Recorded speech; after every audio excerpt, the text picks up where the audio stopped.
يا مساء الفل، يا مساء السعادة، ازيكم يا بنات؟ عاملين ايه؟ يا رب كده تكونوا بخير وفي أتم صحة وأحسن حال، اللهم أمين. وحشتوني جدا من آخر فيديو. أولا كده قبل أي حاجة، أنا خلود، ودي قناتي. أتمنى تشتركي في القناة وتفعلي زر الجرس عشان يصلك مني كل جديد. وياريت بقى تقوليلي كده في الكومنتات ان انتي مشتركة جديدة علشان انزل ارحب بيكي على طول. النهارده بقى يا بنات كده روتين تشجيعي كده وفي حماس. المفروض ان انا بصراحة كنت هفرش معاكم بقى الشقة وتنظيفات العميقة وكده، بس للأسف يعني حصل لي ظروف، مش عارفة اصور نهائي. الفيديو اللي فات انا المفروض كنت لميت معاكم السجاد كله وقلت لكم ان انا غسلت الانتريه وكده، بس زي ما بقول لكم بقى الفيديو اللي فات كنت قايله لكم ان بنتي عملت عمليه، فكنت مضطره ان انا افرش الشقه كلها قبل ما اروح يعني ببنتي تعمل العمليه، عشان طبعا اللي هيجي طبعا يعني ضيوف وكده تكون الشقه مهندمه ونظيفه. فبصراحه بقى ايه، يعني انا فرشت وانا مستعجله. خلصت حاجتي كلها تمام برضو، يعني اللي هو ما كروتش يعني بمعنى صح، بس كنت مستعجله والتصوير بياخد وقت طويل قوي. هنا بقى قلت ايه، ده روتين كده ما بعد العمليه. انا عايزه اقول لكم ان بنتي عامله العمليه اول الشهر يعني. ف كنت فرشت بقى زي ما بقول لكم كده قبل ما اوديها تعمل العمليه. فالبلكونه عندي يا بنات بتتطرب بطريقه حرفيا حرفيا بشعه. اي حد بيرمي اي حاجه من فوق. انا ساكنه في العالي، بس العماير يعني اللي جنب مني وكده، والبلكونه عشان انا ساكنه على شارع عمومي، عربيات بقى رايحة جاية، الكلام ده. فبصوا التراب. وعايزة اقول لكم برضو ان نوع النجيلة هو اللي بينزل المادة السمرة دي. هي تراب ومادة سمرة كمان من النجيلة. يعني انا عايزة اقول لكم ان انا روات البلكونة كده وخليتها زي الفل زي ما انتم شايفين. لو شلت النجيلة في نفس الوقت في نفس التوقيت تاني هلاقيها برضو منزلة مادة سودة كده، مادة بشعة جدا. و...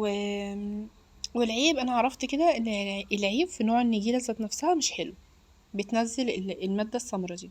ان شاء الله ان شاء الله هغيرها. هنا بقى كده يعني انا عايزه اقول لكم البلكونه كانت بشعه وكانت مليانه تراب. هي البلكونه عندي عايزه ايدي تكون فيها على طول على طول، والله حتى لو عملتها كل يوم برضو تراب. فبصراحه قصيت كده معاكم يعني حاجات من الفيديو كتير لان هي دوختني، وانا ما عنديش مزراب يعني صرف كده اصرف فيه الميه. فضلت بقى اعبي ميه ورايحه جايه رايحه جايه علشان نخليها ايه زي الفل كده. حطيت بقى ميه فيها شويه كده برسيل جل. اول حاجه كنت لميت التراب تماما تماما من البلكونه، وبعد كده جبت ميه ودلقتها فيها، وما جبت بقى الجردل الشرشوبه دوت وسحبت الميه كلها، ورجعت جبت ميه تاني فيها الدوني اللي هو بتاع فيلفيبا. حلو جدا جدا جدا وخلى ريحه البلكونه. عايزه اقول لكم انا اول الفيديو كنت بعمل بيه النجيله عشان يديني كده ريحه حلوه. وبصوا النجيله رجعت كانها جديده. انا لسه كنت غسلاها معاكم، بس زي ما بقول لكم بقى الجيران فوق والجو والتراب وكده فبيغير لونها، وانا بحب كده افتح البلكونه. بحب كده ايه اللي هو لون النجيله يكون اخضر. فعملتها كده بميه وشويه دوني، خلى ريحتها زي الفل. ودخلت بقى كده على الريسبشن. عايزه اقول لكم ان الكام يوم اللي بنتي كانت عامله فيه العمليه ما كنتش بروق الشقة ولا باجي جنبها. فالشقة بقى زي ما بقول لكم فيها تراب وحاجات بسيطة كده، فلازم نكون ايدينا في الشقة يا بنات اول باول علشان خاطر التراب. يعني انا بقول لكم انا ساكنة على شارع عمومي، فكل شوية تراب تراب تراب. حتى لو انا مثلا مروقة امبارح ومخليها الشقة زي الفل، عندي سيراميك اسود، قصدي يا بنات عندي ازاز اسود كده بتاع البوفيه بتاعي. لو انا لسه مسحاه والله مش هكمل ساعه وهلاقي ان الازازه اتملى عليه تراب. بسبب ايه؟ بسبب ان انا ساكنه زي ما بقول لكم على الشارع.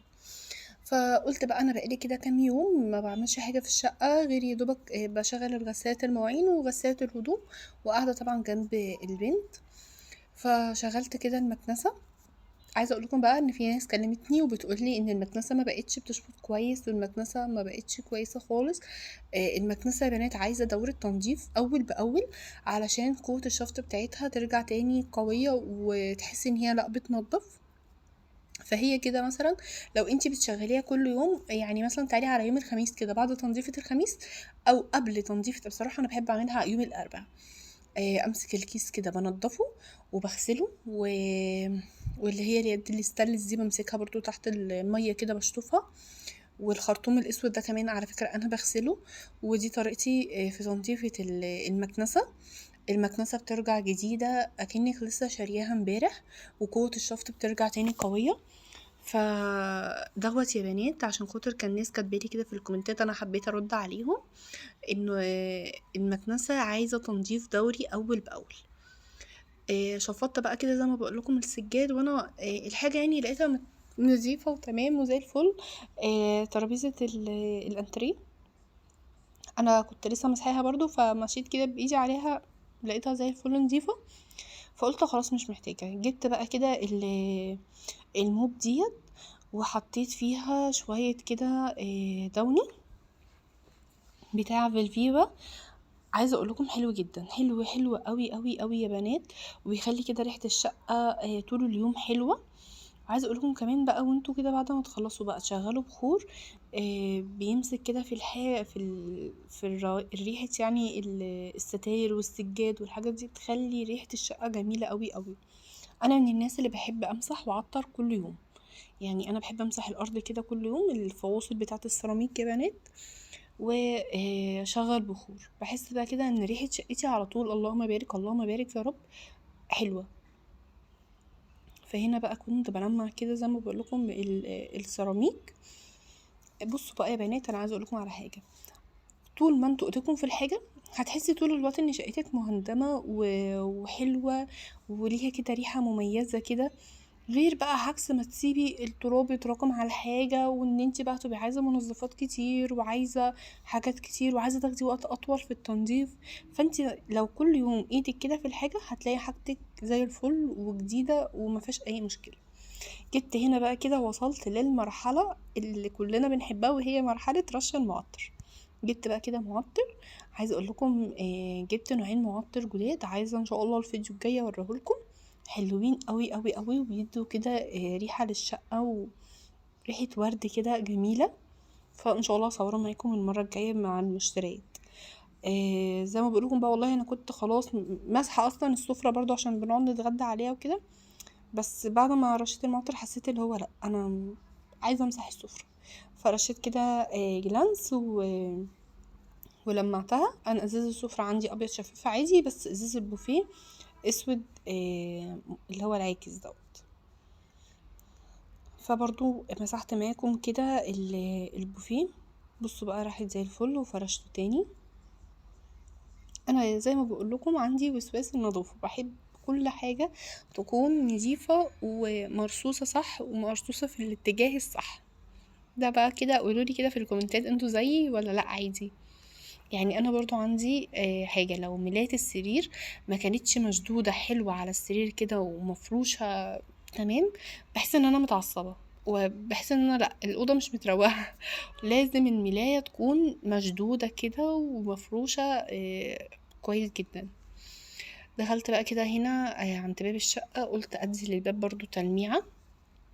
على فكرة انا بلمع من جوه ومن بره، بس طبعا ما جبتش معاكم من بره يعني. انا زي ما بقول لكم كده يا بنات، هصور معاكم حاجات اللي هو ايه اللي انا اقدر اصورها، يعني مش كل حاجه هقدر اصورها معاكم، وساعات مثلا في تنظيفات عميقه قوي مش هقدر ان انا بصراحه اصورها معاكم، لان انتوا زي ما انتوا عارفين انا معايا بيبي لسه طفل صغير، فالحمد لله الحمد لله ان انا بعرف اصور منه. فهنا بقى قدام الباب كده كنت شايله المشايه بتاعه الطرقه اللي قدام الباب، انا الباب اهوت عندي في وش منه المطبخ على طول. فبرضو الباب كان قدامي الباب يعني عايز يتروق وكده، فشلت بقى المشاية، قلت عشان ما افضلش داخله طالعه التراب وكده يخش عليها يمسك فيها وهي لسه نظيفه. فقلت لا، انا هلمها احسن. وجبت كده بقى المشابك برضو، حطيت كده شويه برسيل جل وغسلتهم بيهم علشان خاطر كانت مطربه، فبرضو بتدي كده ريحه حلوه للمشابك. فاللي هو بقى ايه، تنظيفه للبلكونه بقى، كل حاجه كده تروح زي الفل. عايزه اقول لكم ان انا ما جبتش معاكم، انا غسلت كمان السور بتاع البلكونه، واحنا بننشر عادي في البلكونه بره. برضو الحبال مسكتها مسحتها كده بقماشه علشان خاطر كل حاجه تروح زي الفل. بصوا بقى، هنا كنت خلصت وكنت ما غسلتش البوتاجاز. انا عندي بصراحه عقده برضو من حته ان انا اطبخ والبوتاجاز مش نضيف، ما بعرفش خالص خالص. بحس يا بنات كده ان انا مخنوقه ومش عارفه اقعد، مش عارفه قصدي اطبخ. فحتى لو البوتاجاز اتوسخ وانا بعمل الاكل، بطفي على الاكل وبشيل الحوامل وهي سخنه مولعه، وبغسل البوتاجاز وبرجع تاني اشغل النور. طبعا يعني البنات الصغيرين ما يعملوش كده طبعا، علشان خاطر ايديكم ما تتحرقش. بس عايزه اقول لكم بقى ايه النظافه دوت يعني. عندي بصراحه انا بحب النظافه وبحب اللي بيحب النظافه. دخلت بقى كده على المطبخ، زي ما بقول لكم انا كنت المطبخ كان نضيف ما فيهوش حاجه، هو بس البوتاجاز اللي كان عايز يتغسل. طلعت كده مكرونه اسباجيتي، وقلت بقى اي اكله سريعه كده اعملها يعني. انا كنت مخزنه صلصه، فتخزين الصلصه دوت وتخزين الخضار ذات نفسه يا بنات برضو بيوفر وقت ومجهود. وخصوصا بقى خصوصا الامهات اللي عندها اطفال زي كده، الامهات اللي بتشتغل، الامهات مثلا اللي بيبقى عندهم دروس بقى ونازلين طالعين بتودي دروس بتجيب من دروس الكلام دوت. آم، بيوفر عليكي بقى ان انت تعملي صلصه. عايزه اقول لكم ان انا كمان عملت البصل ضربته في الكبه وحطيته كده في كيس محكم الغلق وحطيته في الفريزر. والله العظيم بطلعه اكني لسه بشراه حالا و... وريحته حلوه ومبيبقاش فيه ريحه وحشه في الفريزر ولا حاجه، عكس الثوم على فكره. يعني انا ما بحبش الثوم المتخزن نهائي، بحب البصل بس اللي في الفريزر. امال الثوم اللي يتحط في الفريزر بصراحه انا ما بحبهوش. فزي ما بقول لكم كده الحاجات دي يا بنات بتسهل معاكي، حتى والله لو انتي مثلا مش ام ولو لسه مثلا عروسه جديده، الكلام ده برضو بتوفر معاكي وقفة في المطبخ كتير. هو يوم واحد بتتعبي فيه بس بيوفر معاكي باقي الشهر. قلت بقى كده هعمل كفتة. كان زوجي العزيز عايز ياكل كفتة، فقلت ايه، أكلة سريعة وهعمل جنبها مكرونة وشوية بطاطس محمرة والحمد لله على كده. ان شاء الله ان شاء الله يعني ربنا يهدي أنس يا رب. هبقى اعمل معاكم كده شوية تفريزات نحطها في التلاجة في الفريزر، تطلع على التسوية على طول. يعني نعمل كفتة، نعمل بانيه، نعمل مكرونة بشاميل، هنعمل كده يعني ايه شوية حاجات صلصة، شوية حاجات كده نحطها في الفريزر بحيث ان انتي يكونوا عندك برضو يعني وقت برضو تقعدي مع اولادك، وقت تقعدوا المذاكرة، وقت تقعدي مع نفسك عموما.